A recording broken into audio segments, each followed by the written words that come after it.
の虜になってしまえばきっとこの夏は充実するの Assalamualaikum warahmatullahi wabarakatuh. Saya Engliolita. Pada kesempatan kali ini saya akan menjelaskan mengenai trauma dan pengobatan rasa sakit atau trauma and the treatment of pain. Nah, sebelum kita masuk pada penjelasan pada pengobatannya, di sini saya akan menjelaskan apa itu trauma. Jadi, trauma itu merupakan suatu keadaan di mana seseorang itu mengalami gangguan, baik itu secara fisik maupun psikologis, akibat kejadian atau pengalaman yang membuat seseorang itu tidak berdaya, pengalaman yang mengerikan yang menimpanya. Jadi trauma ini juga sering dikaitkan dengan kondisi seseorang yang terpuruk akibat pengalaman pahit yang menimpanya. Nah, trauma di sini kita misalkan suatu kejadian yang mengerikan yang membuat seorang itu tidak berdaya, misalkan suatu kecelakaan atau seseorang yang mengalami suatu bencana alam atau sebagainya yang membuat seorang itu trauma. Nah, setelah kita mengetahui apa itu trauma, kita lanjut kepada pengobatan rasa sakitnya. Sebelum itu saya jelaskan terlebih dahulu apa itu sakit. Nah, sakit itu adalah salah satu pengalaman manusia yang paling kompleks. Ini adalah alasan paling umum pasien yang mengalami suatu kecelakaan atau kejadian itu mencari perawatan medis. Nah, definisi oleh International Association for the Study of Pain itu sebagai pengalaman sensori yang emosional yang tidak menyenangkan yang terkait dengan kerusakan jaringan aktual atau potensial. Pada rasa sakit ini atau nyeri ini ada dua jenis. Itu yang pertama itu nyeri akut dan kronis.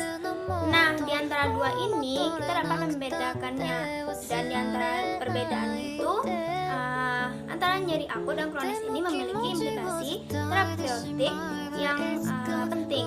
Nah, pendekatan dalam perawatan kedua jenis ini juga berbeda setiap masing-masingnya. Untuk penyembuhan yang pada nyeri akut itu hampir selalu dapat dicapai, tetapi seringkali tidak dapat dicapai pada nyeri kronik.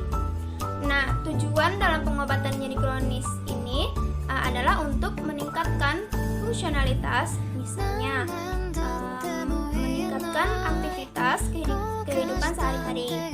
Nah, lebih banyak itu berinteraksi dengan orang lain dan untuk kembalinya bekerja.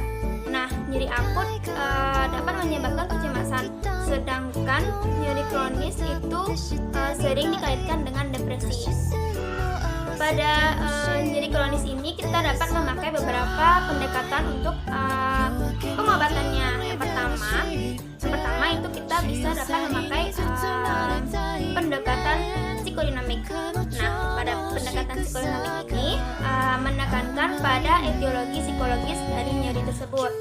Menurut Freud itu memandang rasa sakit itu sebagai gejala dari konteks bawah sadar untuk mencapai kesadaran. Yang kedua, kita bisa memakai model perilaku. Nah, pada model perilaku ini terutama pengkondisian operan yang diusulkan oleh salah seorang tokoh yang bernama William Fordyce pada 1970-an.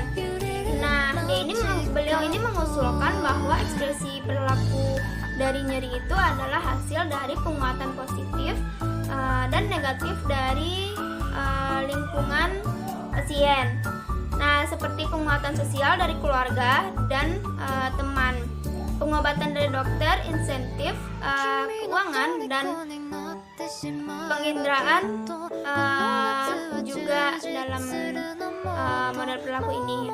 Yang ketiga, kita bisa memakai model perilaku kognitif atau memberikan pengalaman nyeri adalah dengan interaksi timbal balik dari perilaku, perasaan, fisiologis, dan perilaku. Yang keempat, kita bisa memakai model medis tradisional. Dari nyeri kronis adalah nyeri memiliki dasar fisik atau secara psikologis. Nah, setelah saya menjelaskan dari beberapa pengobatan dari rasa sakit tersebut atau treatment yang dapat kita lakukan untuk rasa sakit atau nyeri tersebut, jadi pendekatan psikologis yang paling umum digunakan itu adalah perilaku kognitif, yang mana tujuan umum dari dipakainya strategi perilaku kognitif ini itu adalah untuk membantu pasien itu dalam merekonseptualisasikan keyakinannya itu tentang rasa sakit yang dialaminya atau nyeri yang dialami itu sebagai gejala medis yang tidak dapat terkendali, dengan keyakinan bahwa respon pasien terhadap nyeri itu dapat sampai pada batas tertentu di bawah kendalinya. Jadi pendekatan ini itu diandalkan adalah untuk pelatihan relaksasi.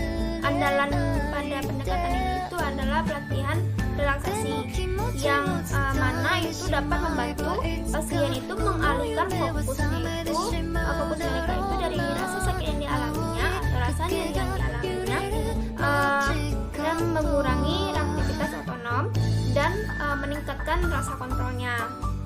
Jadi misalkan kecelakaan kendaraan bermotor, kejadian pencetus yang sering menimbulkan rasa sakit atau suatu kejadian bencana itu tuh dapat diperkirakan dapat menghasilkan orang-orang dengan gejala PTSD yang signifikan. Jadi jumlah besar dari pasien yang diperiksa itu secara spesialis itu nyeri kronis itu mungkin mengalami tekanan psikologis yang cukup besar, dan beberapa juga kemungkinan mengalami PTSD. Oke, itulah penjelasan dari saya mengenai trauma dan